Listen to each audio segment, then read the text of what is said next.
Hidden consciousness detected in 25% of unresponsive patients tested.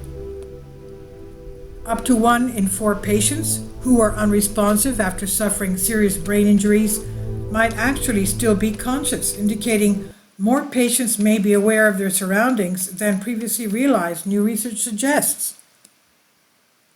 This discovery could potentially make huge differences to how care should be managed for those classified as being in a coma, a vegetative state, or a minimal conscious state. These terms may not tell the full story, according to the international team behind the new study.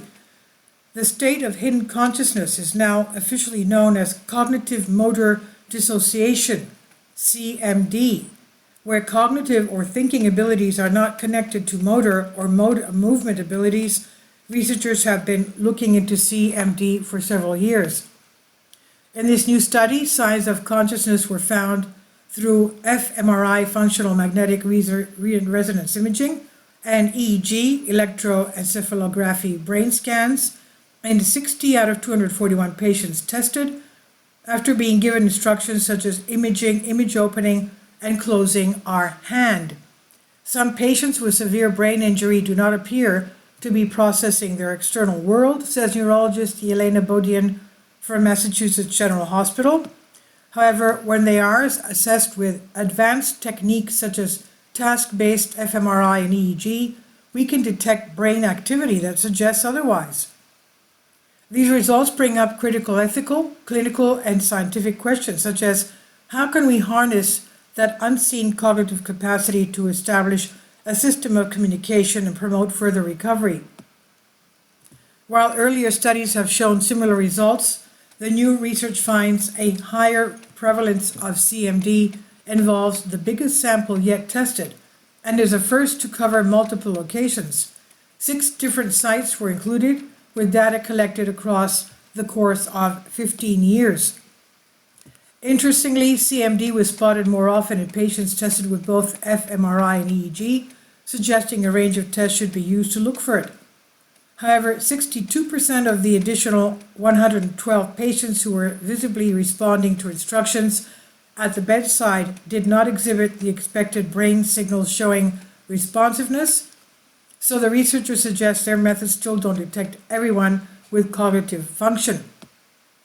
To continue our progress in this field, we need to validate our tools and to develop approaches for systematically and pragmatically assessing unresponsive patients so that the testing is more accessible, says Bodine.